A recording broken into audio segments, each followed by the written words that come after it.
Choice Game by Andy Hamilton, starring James Grout as the Professor, Jimmy Mulville as Thomas, Robert Duncan as Scumspawn, and Andy Hamilton as Satan.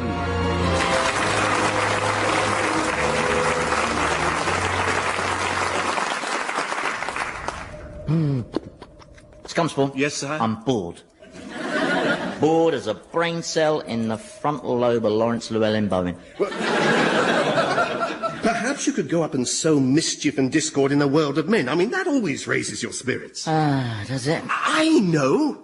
You could be that IT specialist, the solution provider, who comes in and wipes every computer in the company, then tells the staff not to worry as he can retrieve all their files, then spends 6 hours pushing lots of buttons before he says, "No, my mistake, I was wrong," and just leaves. You're brilliant as him. Someone committed suicide last time. Yeah, I know. Or you could be that wardrobe assistant who works on Ally McBeal and goes around telling all the actresses they're looking a little podgy. Yeah. No, Scumspawn, the thing is, these guys have all been there, done that territory, and I don't know, I tell you what, I wouldn't give for a career change. But as the quintessence of evil, what else would you be qualified for? Well, there's always banking. I'm sure Barclays would have me. Come on, let's go see the Professor. He usually comes out with something entertainingly ludicrous. Oh, we could make Oscar Wilde box Rocky Marciano again. Again. The most singularly depressing word in the English language. That and empowerment. Ingrid Bergman. What are you doing? Me and Thomas were just reminiscing about the most beautiful women we ever saw. I've opted for Ingrid Bergman. I never liked her.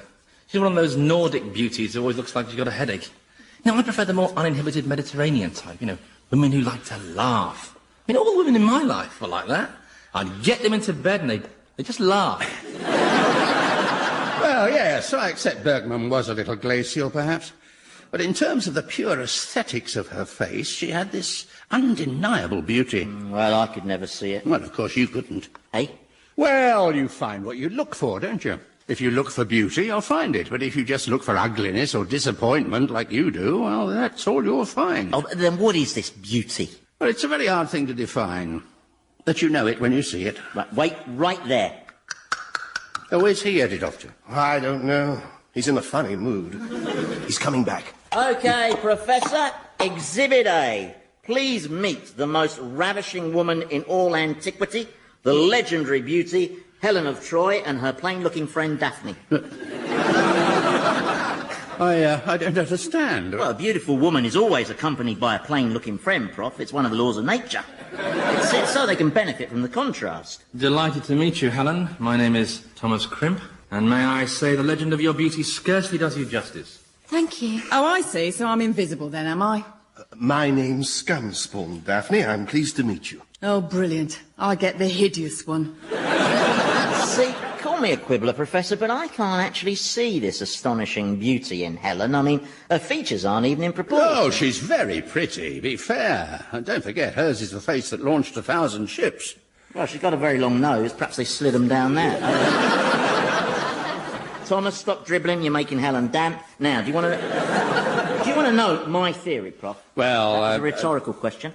My theory is that this notion of beauty is so random and subjective as to be totally meaningless. I mean, you think Bergman's beautiful. Rubens thought that beauty was a chubby bint with a chest like a bouncy castle. So if you turn up, beauty lies in a mirror. Well, yes, of course, there's a strong subjective element in what people find beautiful, but some things transcend that and are undeniable in their beauty. You have to accept that point, surely. Oh, sorry, I just got sight of my tail out of my corner of my eye there. It always catches me out, like it's not part of me, Sometimes I even end up chasing it round in circles, Mad half hour. Anyway, what were you saying? I was saying that there are certain things that everyone finds beautiful. Right. Like the sun setting over the ocean, the grace of a swan gliding through the water, the brilliance of a full moon, white billowing clouds, like those. Hey? Clouds, billowing towards us. Billowing clouds? In hell?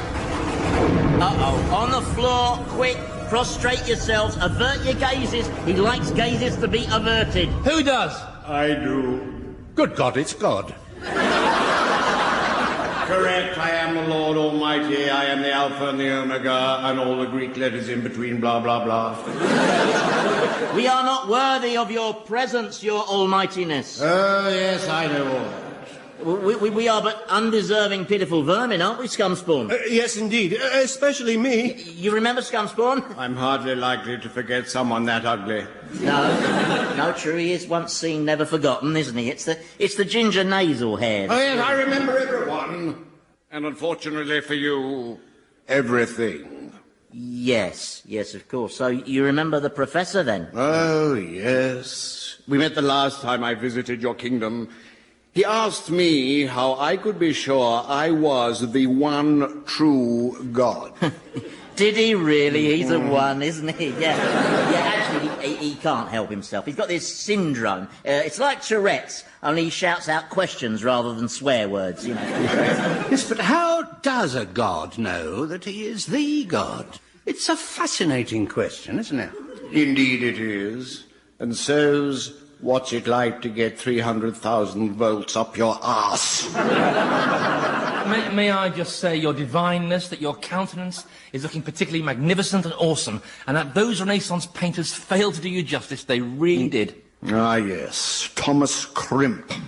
The best argument I've ever seen for annihilating mankind. Oh, I agree. Him and David Mellor, yeah. Now, what is Helen of Troy doing here? She's just here to... I never saw what all the fuss was about, especially considering the nose. Oh, I'm with you, yeah. It sort of follows you around the room, doesn't it? I mean... Hello, over here, ignored person waiting for an introduction. You don't need an introduction. You're Daphne of Troy, the one who is forever asking Helen to go with her to the toilet. So, your supreme indivisibleness, to what do we owe the pleasure? Oh, well, no real reason. Just thought I'd pop by, you know, see how things are. Oh, I see. So, how are things? All much the same, really. Right, yes. And how are things in heaven? Well, you know, quiet. Very quiet. I've always wondered, is heaven an actual physical place, or is it some abstract spiritual dimension? Well, there he goes with these bloody questions again. Yeah, it's a compulsive disorder, dodgy chemicals in his brain. I told you, Paxman's got it as well. Look, perhaps you and I should go off for a private chat away from these prying minds, Your Eternal Majesty. Good idea. Scumspawn, me and the Almighty are just going off for a bit of a confab. If you could escort Helen and what's-her-face back to where they belong. Whatever happened to manners? Anyone remember them? I'm the Prince of Darkness. Nobody expects manners, Frumpy. Now, come on, your ineffableness. Let's walk and talk. Right, well, you heard His Satanic Majesty. Daphne, Helen, if you care to follow me, I'll... Why are you looking at me like that? You spoke to me before you spoke to her. No one's ever done that before. Well, you were the nearest. Not even when I was nearest. Oh, well, Actually, Scumspawn, before you take them back, well, this is a unique opportunity to answer some of the great mysteries of ancient history. I've just got a few questions I'd like to ask Helen. Yes, me too. Like, what are you doing for the rest of eternity? Why is Thomas smiling that strange smile? Is he constipated? No, he's trying to be suave. Oh, right. And that's why he's kissing her hand, you see. It's not usual to slip the lady's finger into your mouth like that. Oh, gross. Helen, can I just check a few things with you? First of all, is it true that the Trojan War was caused by your running off with Paris? Suppose so. But presumably you couldn't help yourself because you were in love, eh? Not especially. Well, then why did you go off with Paris and plunge two great civilizations into war? Well, he had a nice ship. Oh, what? He had one of those new ships, you know, really fancy, and he offered me a ride in it. Do you like my hair? Yes. Perhaps you'd be a better choice to answer my questions, Daphne. Oh, do you mean that long legs, big breasts and blue eyes aren't the perfect qualifications for a historian, then? She's got spirit, hasn't she?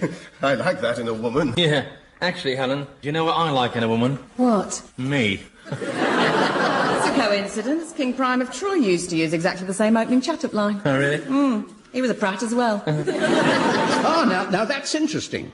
Was Priam regarded as foolish even before he fell for the ruse with the wooden horse? The wooden what? Well, the wooden horse. The Greeks pretended to retreat, leaving behind a huge wooden horse with lots of soldiers hiding inside. Right. And then the Trojans saw the big wooden horse, and they decided to take it inside the city walls. And why would anyone do that? Well, because they thought the Greeks had left it as a sort of parting gift. Their bitterest enemy had left them a gift. Yeah. A sort of thank you for having us present, was it? This version where the Trojans are portrayed as total imbeciles, was it by any chance written by a Greek? Well, yes, Homer. But why would he make so much of it up? Well, which sounds better? Greeks overwhelm Troy in 20 minutes and butcher all the inhabitants, or Greeks strive heroically for decades and finally outwit Trojans through ingenious use of large, glamorous wooden artefacts? Yes, I suppose I should have spotted it was probably propaganda. Well, history's always written by the winners, Professor. True. Yeah, I remember once I was tormenting Goliath, and he told me that the boy David didn't actually kill him with his slingshot in single combat. Oh, no? No, he stabbed him in the back at a fondue evening. Sneak attack. Goliath tried to fight back, all 4'11" of him, but then David's mates all steamed in with socks full of pebbles. Yeah, that's probably the origin of the legend, you know. Yes, well, I suppose it just goes to show you shouldn't rely on the official version. Stop it, that tickles. Thomas, can you stop licking her toes, please? I'm supposed to be taking her and Daphne back where they belong. Scum spawn, not yet.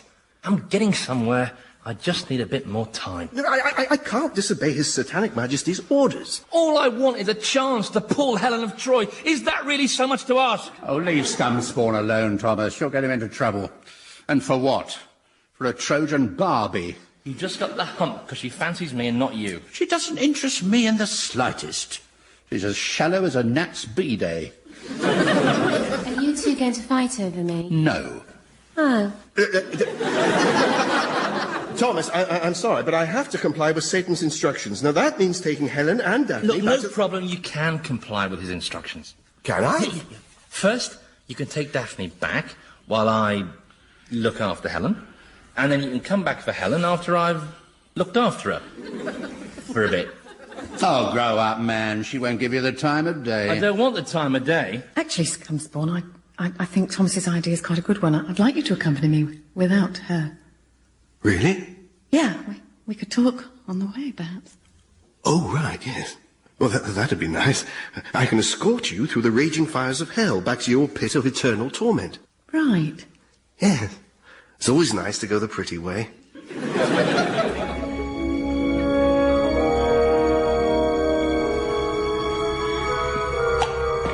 So the old place doesn't change much? No. It's fine whaling. Oh, well, that section's full of .com investors, so most of them were wailing when they arrived, actually, yeah. So, how's the boy? Oh, he's fine, thanks. Yeah. Nice lad.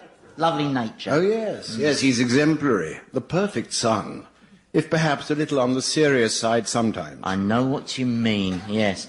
Yeah, I saw that side of him in the wilderness, you know. A couple of times I cracked a joke he didn't raise so much as a titter, you know. Well, he's not really a jokes person. No. Some people aren't, are they? No. No. For instance, I remember I told him the one about the rabbi, the pope, and the sex-starved gorilla, and he just looked at me. Had to explain it to him. Even then he didn't get it. Kept trying to interpret it as a parable. Well, that's not easy. Not with that ending. No, he's not alone, of course. There's no one in heaven who gets jokes. The chosen just glide around in a state of humorless grace, marveling at how wonderful it is that they've been chosen, bursting into renditions of Kumbaya. The saints are so righteous you can't joke with them. Oh, no. I mean, all right, yes, I can see why St. Catherine might not see the funny side of my gag about the wheel clamp. But all of them, they're so solemn. And the angels are the worst. There's not one of the celestial host that enjoys a good joke. There used to be one, though, didn't there? Ah, yes, there did. That's why you were my favourite angel. You were always up for a good laugh. Like that time you filled the angel Gabriel's horn with soap. Oh, yeah, bubbles everywhere. How we laughed, eh? Yeah, Gabriel didn't, of course, because his wings squeaked for ages after that.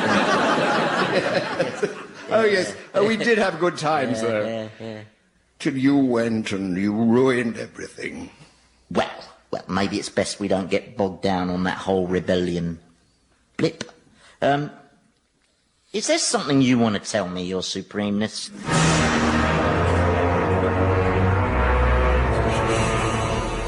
Well, Daphne, here we are, back at your pit.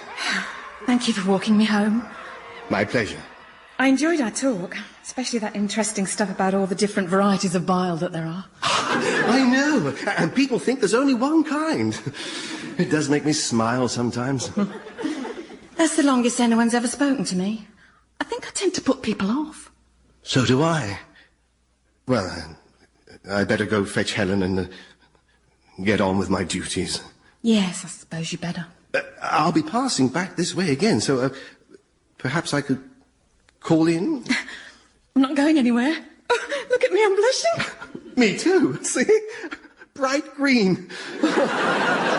I don't suppose I could trouble you for a kiss.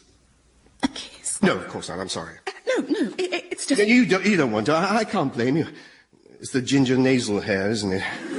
It's a big turn-off. I'm repulsive, loathsome, in fact. Scumsworn, listen. Looks aren't the only thing that makes someone attractive. They're only about 85%. The rest is their personality, and you have a lovely personality, and yes, I will kiss you. Oh, thank you. Thank you. Come nearer. That's near enough. Has anyone ever kissed you before? You can't go through with it, can you? I knew it. It was a ludicrous notion. Who could kiss the unkissable? Shh. Scumspawn, I want to kiss you.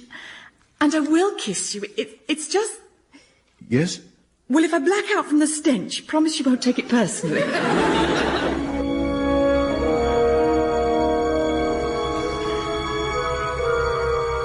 Oh, just what is it that's bothering you, Your Omnipotence? That's exactly what is bothering me, my omnipotence. It's a curse. I mean, when you know for certain that you have the power to do absolutely anything you want, then, well, what's the point in doing anything? Where's the sense of achievement? Life has no surprises. Hell just seems like an endless exercise in pointlessness. I agree. The whole system just functions. Yeah, well, it won't even be doing that soon. Well, you've seen the latest thing the mortals are up to, surely. No. But I thought you were the all-seeing god. Yes, well, I don't watch as much as I used to. Too many repeats. Yeah, well, this isn't a repeat. It's very much a new development. Get this. They're researching into the genetics of what makes them grow older, with the objective of stopping the aging process itself. You mean soon the little beggars will be able to live forever? Oh, not all of them. Only the selfish rich ones. But they're who this place is designed for. I know. But once they can buy their way out of death, well, it rather invalidates this whole judgment system, doesn't it? Well, I don't know. What should I do about it? Well, you could give up on them, start all over with a new project. What, destroy them, you mean? Well, yes, you could say they are the weakest link goodbye, or you could... or you could just leave them to it, abandon them, start new worlds with new life forms, perhaps with bigger brains and less throbby sexual organs. Yes. I could start again, couldn't I? Might be just what I need. But what about this place? Well, again, just let him get on with it. I mean, everyone who's down here deserves to be here, apart, possibly, from me. You? Yes, I mean, perhaps you and me, we could start over again as well. So you'd get to leave hell behind? Please, I'm not telling you what to do. You're God, you know best. I am merely slipping something into your suggestion box. Of course, there is one other person who it would be wrong to leave in hell. Oh, no, not that professor person. Well, he really should never have been sent to my domain in the first place. He's the only mortal to have arrived here and raised the tone. He is worth sparing, trust me. Trust you? I know my track record's not good in that department, but honestly, he's... Well, look, why don't I leave you to think about it for a moment? Yes, thank you. Oh, incidentally, if you fancy giving King Herod a bit of a fright, he's just along there on the left. Cheers.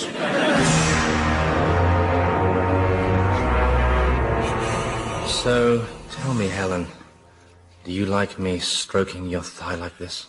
It's all right. And what if I squeeze your buttock? It's not bad. What are you laughing at? Oh, face it, man, she's not interested. Well, that just goes to show you what you know. This show of indifference is always the first part of the mating ritual. I've seen it all before. Just watch and learn. Helen, you know you are fantastically beautiful. You are perfect. Really? Oh, yes. Which bits of me would you say are the most perfect? Well, I couldn't say. Everything's perfect. Is it my eyes? Because my eyes are fantastic, aren't they? Oh, yes, they are. They're a fantastic shade of blue, aren't they? Oh, I could look at my eyes forever. Yeah, so could I. Yeah. And my hair's great, isn't it? No one's got hair like No. mine. So silky. Yes, it is. I can toss it around like this, see? Oh, yeah. And it looks gorgeous. Yeah. And check out my teeth. Yeah, oh, That's yeah. why I smile so much, just so people can get the full benefit of my wonderful teeth. Yeah. I can hear you sniggering, you know. Well, you have to laugh. The woman's a symphony to narcissism. She's... Prof, listen. What? What's happened? This is our chance.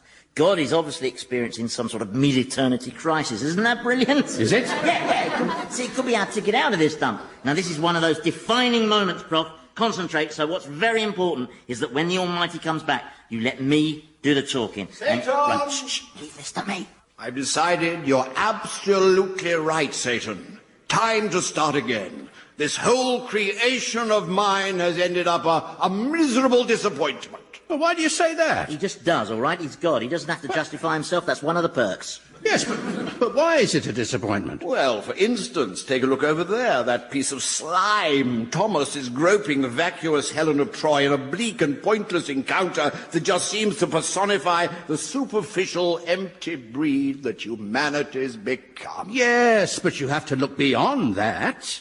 And I mean, just look at the sheer beauty of them. The beauty of them? Yes. Even Thomas? Yes. Even his flabby white arse? Professor. Yes. I mean, the human body is, well, it's a wonder, a miracle. It contains an infinite multiplicity of processes and interactions and extraordinary networks. Don't listen to him, you great big hugeness. The man's an idiot. Yes, but inside this idiot's brain, there's billions of synapses are exchanging highly complex electrical and chemical information. So don't do your creation down and say it's a disappointment. Be proud. Oh, ignore him. He always spouts this humanistic garbage. I don't know why. Perhaps he was bitten in his pram by Bertrand Russell. Who knows? Who cares? The thing is, my lord, your first instinct was correct. Clean slate, start again. And then there's the unfolding marvel of the universe, the swarming diversity of nature. Well, yes. I suppose nature is pretty neat. I'm particularly proud of giraffes. You know your trouble? You're too hard on yourself. You need to give yourself a big hug and tell yourself well done now and then. Then you won't get attacks of depression. Well, I'd say this is more like melancholia. It's very common amongst you creative, talented types. You're probably going through a bit of a phase. Listen, the Almighty is not going through a phase. He is depressed, and with good reason. Yes, it is the omniscience that's the worst part, you see. The knowing how everything is and how everything will be. It robs me of the prospect of change. Do you see? Yes, I do. The only thing is, if you're so omniscient, why didn't you know you were going to feel this way? Oh, he's right, you know. No, he's not. I didn't foresee feeling like this. There are surprises in my life! Right, that does it, Prof. I'm welding your mouth shut. Why are you so keen to silence him? Because he's talking bilge. The best course is to start all over again. It's obvious. We agreed. Oh, no. Nothing was agreed. Wasn't it? Oh, I see what you've been doing now. You spotted my moment of vulnerability and you sought to exploit it to try to escape your deserved, eternal fate. Well, I see. You came. I'm tired. Tired? Tired of being like this. Still, perhaps that's just a phase. No, I'm afraid not. Goodbye, Professor. And thank you for your kind words of reassurance. In future, I shall be giving myself more hugs. Farewell. Oh, it's nice to see the spring back in his step, isn't it? It wouldn't have been right, you know. Getting him to abandon the whole wonder of creation just because you felt you were in a bit of a rut. I'm in a bit of a rut. Yes. Actually, Prof, if you don't mind, I'm going to absent myself for a moment. so that I don't rip out each of your vital organs and then flatten them and then play frisbee with them. Will you excuse me? Prof, guess what? I did it. It. With Helen of Troy, me, Thomas Crimp. While you, Satan and old Whitebird were blethering on, I quietly slipped to the old pleasure probe. And you know what? What? Oh, it was strangely depressing. Depressing? Yes. I mean, she didn't get involved at all. There was no passion. She didn't make a sound. Well, apart from when she told me not to spoil her hair. Well, she's very immersed in herself. Yeah. When I asked her, how was it for you, she said, how was what? I don't know, I was so looking forward to it, and I thought it'd be the ultimate experience. Yes, but you went into it for the wrong reasons. If your motives are selfish and empty, you get selfish emptiness in return. It's all down to attitude. I could have danced all night. I could have... where's Helen of Troy? Better return her to her pit. Oh, she's over there, asking those demons if they can lend us some moisturiser. Oh, right. Here, you'll never guess what happened. I kissed Daphne. It's the most wonderful, unexpected moment in my life. And did she like it? I'm not sure. She hasn't come round yet. Did I hear right, Scumspawn? You snogged a mortal. Oh, you're back. Have you calmed down now? Why? Were you upset, my prince? Well, for a moment, I thought I had a chance of escaping the wretched misery of this place forever. But no, I was wrong. Oh, well. Hey-ho. Hey-ho. Hey-ho was the wrong thing to say, wasn't it? Yes, I think so. It seems to me that a lot of my imperial rules have been broken. There's been copulation, osculation, and now it's time for reparation. Oh, no. This is going to hurt, isn't it? Well, as a very wise man once said, you find what you look for. If you look for beauty, you'll find beauty. So, why don't you just look for the beauty in this swarm of giant vampire pubic crabs? Well, funnily enough, in their own strange way, they are quite beautiful. Oh, shut up!